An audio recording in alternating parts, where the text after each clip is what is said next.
है friend, study point में आप सबका स्वागत है। आज हम लोग फिर एक बार स्टडी पॉइंट की तरफ से चैप्टर 1 फिजिक्स क्लास 10+2 के लिए आए हैं। इसके पहले वाले वीडियो में हम लोग विद्युत क्षेत्र और उसकी तीव्रता देखे थे, उसके मात्रा, फॉर्मूला और बीमा, ये सारे चीज़ हम लोग डिस्कस किए थे। अब उसके आगे हम लोग आए हैं विद्युत क्षेत्र तीव्रता से संबंधित कुछ क्वेश्चन को लेके। बहुत मस्त क्वेश्चन है, ऑब्जेक्टिव में प्राय पूछता रहता है। तो हम लोग चले और देखते हैं। पहला क्वेश्चन है, एक 5×10⁻⁴ कूलम आवेश पर, ठीक है ना, एक आवेश पर इतना है जो 2.25 न्यूटन का बल लगाता है। माने एक आवेश है, ये कोई आवेश है क्यू जिस पर चार्ज इतना है, ठीक है। ये किसी अन्य बिंदु पर ना इतना का बल लगाता है, तो विद्युत क्षेत्र तीव्रता क्या होगी? तो विद्युत क्षेत्र तीव्रता ज्ञात करनी है कि ये आवेश जो है ना किसी भी अन्य बिंदु पर कितना बल लगा रहा है, तो 2.25। तो बल लगा रहा है तो हमारी विद्युत क्षेत्र तीव्रता कितनी होगी? आप लोग को याद होगा कि पिछला वीडियो में हम लोग जो है ना विद्युत क्षेत्र का फॉर्मूला पढ़े थे, 2 फॉर्मूला पढ़े थे। आपको हम एक बार याद करा दें, 2 फॉर्मूला कौन सा पढ़े थे? एक पढ़े थे E बराबर F/Q0, और एक फॉर्मूला हम लोग पढ़े थे 1/4πε0 Q/r²। ये हम लोग 2 फॉर्मूला पढ़े थे।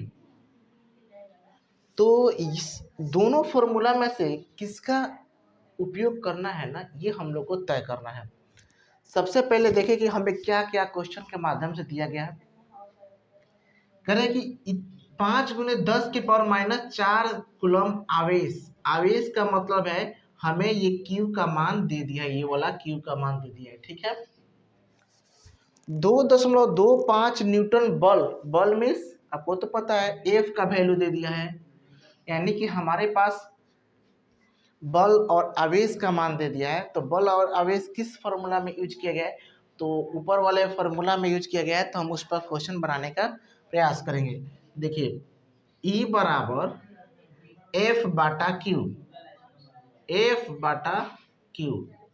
F का मान कितना है? बल 2.25 बटा में Q का मान 5×10⁻⁴, ठीक है, 5×10⁻⁴। अब हम लोग इसको हल करेंगे, और हल करने के बाद नहीं नीचे वाले को ना हम लोग भाग देंगे ऊपर वाले में, और भाग देने के उपरांत जो भी हमारा आएगा ना वो हमारा क्या हो जाएगा? आंसर हो जाएगा। तो हम डायरेक्ट इसका आंसर लिख देते हैं कि इसका आंसर आएगा 4.5 ×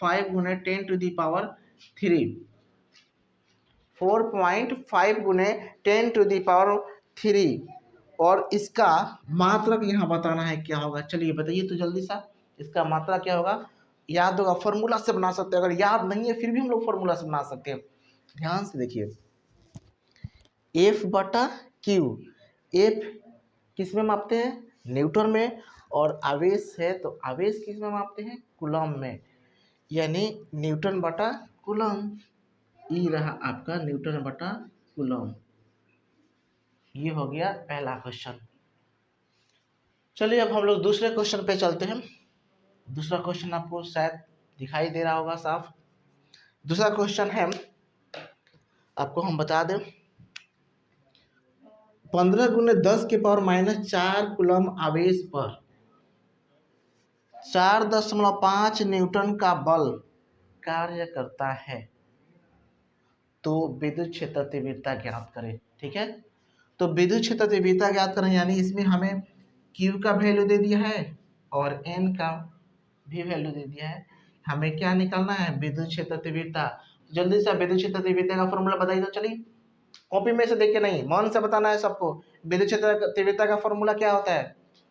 तो इसका फॉर्मूला होता है E बराबर F/Q, और F का मान है यहाँ पे 4.5/15 × 10⁻⁴। और आप जो है ना इसको हल खुद आप कीजिएगा, हम नहीं करने वाले हैं, और हल करके आप आंसर कर लीजिएगा। ठीक है, आप लोगों को समझ में आ गया होगा।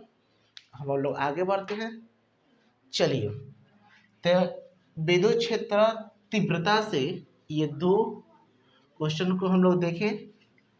आगे इसके बाद जो पॉइंट है उसको हम लोग पढ़ते हैं। इसके बाद का जो पॉइंट है वो बहुत इम्पोर्टेंट है, उसका नाम है विद्युत क्षेत्र रेखाएं। ठीक है, ये है आपको विद्युत क्षेत्र रेखाएं। रेखा से तो आप लोग बहुत अच्छा तरह से परिचित होंगे। तो हम लोग को आज पढ़ना है विद्युत क्षेत्र रेखाएं के बारे में।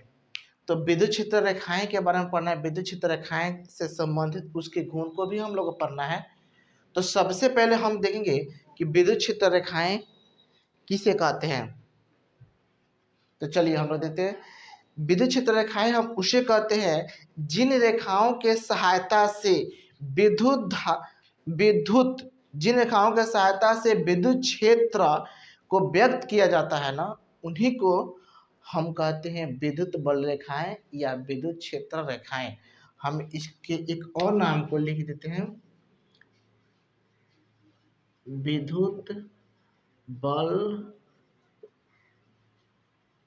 रेखाएं। ठीक है, ठीक है, एक बार और हम इसको बोलते हैं, जिन रेखाओं की सहायता से विद्युत क्षेत्र को व्यक्त किया जाता है उन्हें हम विद्युत क्षेत्र रेखाएं या विद्युत बल रेखाएं कहते हैं।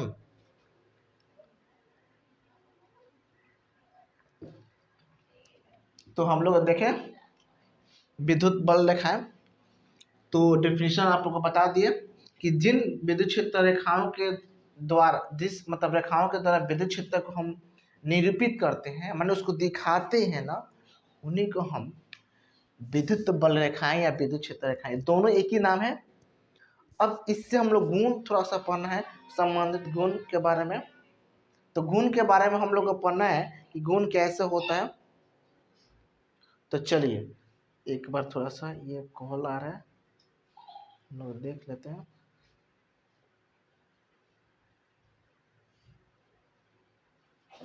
तो हम लोग विद्युत बल रेखाओं के बारे में पढ़ना है। तो इसके हम लोग डायग्राम को देखते हैं पहले। यहाँ पे ये कोई दो बिंदु आवेश है, ठीक है ना। ये मान लीजिए Q1 है और ये आपको Q2 है, ये दो आवेश है। अब पहला विद्युत क्षेत्र रेखाएं के गुण के बारे में हम लोग चर्चा कर रहे हैं। पहला गुण कहता है ये इस पर आवेश प्लस चार्ज है, इस पर आवेश माइनस चार्ज है, तो धन आवेश से निकलकर ऋण आवेश में ये प्रवेश करती है। ठीक है, ये पहला गुण है। पहला गुण है धन आवेश से निकलकर ऋण आवेश में प्रवेश करती है। ठीक है, इसके कुछ ऐसे रेखाएं बनते हैं, आप लोग ऐसे देख चुके होंगे फिगर पहले से भी। ऐसे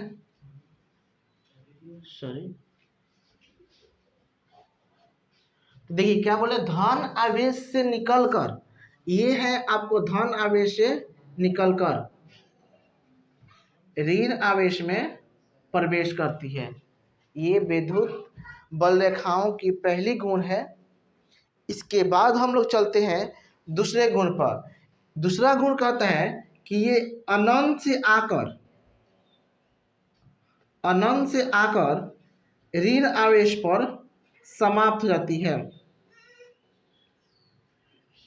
देखिए ये अनंत से जा रही है, अनंत से जाकर ऋण आवेश पर ये क्या हो जाती है, समाप्त हो जाती है। तो ये है, मान लीजिए कि कोई ऋण आवेश और इस पर अनंत से यानी कि इन्फिनिटिव से बल रेखाएं आती है और आपको ऋण आवेश पर समाप्त हो जाती है। ये है आपकी दूसरा गुण।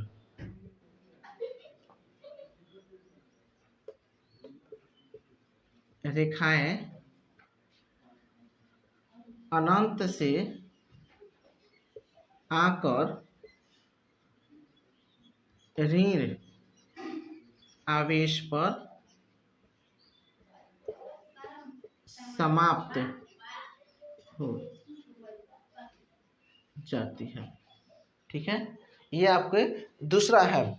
अब हम लोग चलते हैं तीसरा पर। यह एक जो है ना खुला, यह एक आपको जो है ना खुला मतलब वक्र बनाती है, खुला वक्र बनाती है। ठीक है, विद्युत क्षेत्र रेखाएं जो है ना एक खुला वक्र बनाती है।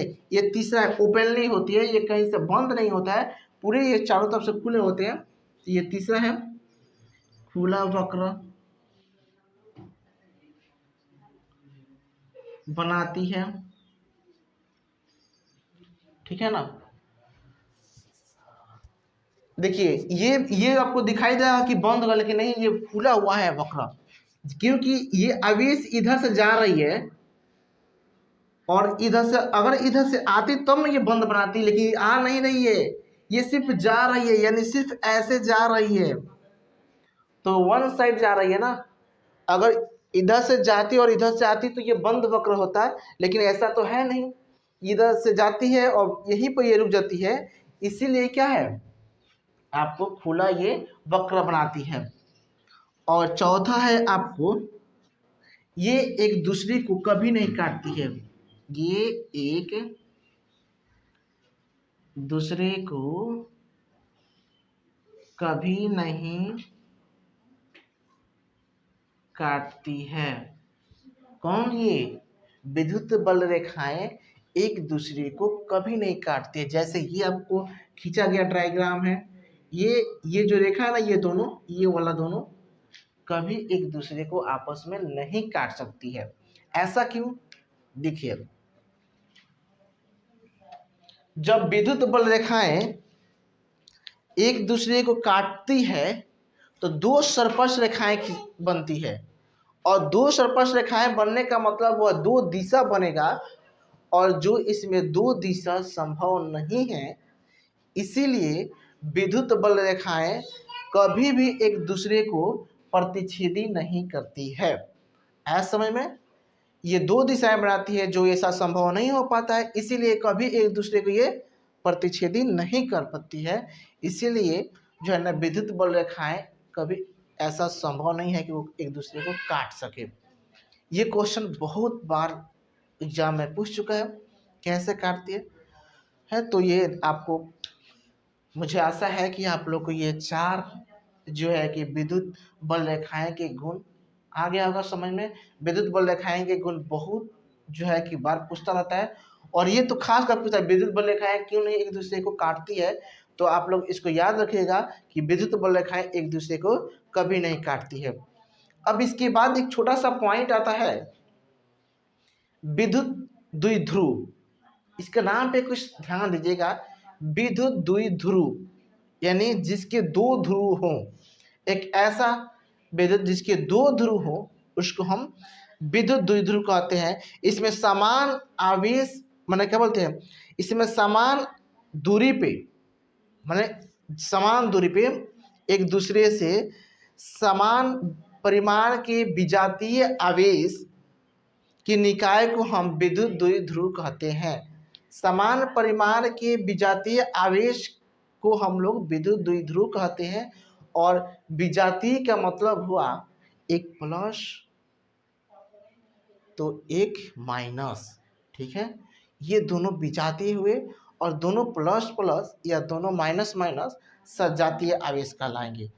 तो इनके परिमाण और के निकाय को हम लोग विद्युत द्विध्रुव कहते हैं। जैसे ही आपको डायग्राम बना कर देखा था, यहाँ पे ये विद्युत द्विध्रुव है, इस पर क्यू चार्ज है, एक पे प्लस एक माइनस है, इनके बीच की दूरी 2l है, क्योंकि ये मिड पॉइंट है, ये l हो जाएंगे और ये l हो जाएंगे, और l जोड़ देंगे ना तो 2l हो जाएगा। तो इनके बीच की जो दूरी है ना आपको, ये 2l होती है। इन्हीं को हम कहते हैं विद्युत द्विध्रुव। ठीक है, और विद्युत द्विध्रुव के बाद आता है विद्युत द्विध्रुव आघूर्ण। तो विद्युत द्विध्रुव के किसी आवेश और विद्युत द्विध्रुव और एक होता है विद्युत द्विध्रुव आघूर्ण। तो विद्युत द्विध्रुव के आवेशों तथा उनके बीच की दूरी के गुणनफल को हम विद्युत द्विध्रुव आघूर्ण कहते हैं।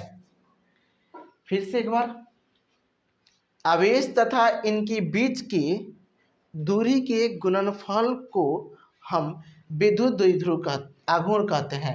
अब देखिए इनकी बीच की दूरी कितनी है, तो 2L है और आवेश है, तो आवेश और इनके बीच की दूरी को हम विद्युत द्विध्रुव कहते हैं और विद्युत द्विध्रुव को हम लोग रो से निरूपित करते हैं।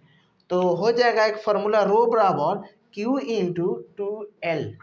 Q आवेश है और 2L जो है ना दो आवेशों की बीच की दूरी है और रो से हम विद्युत द्विध्रुव आघूर्ण को निरूपित करते हैं। तो ये था विद्युत द्विध्रुव आघूर्ण।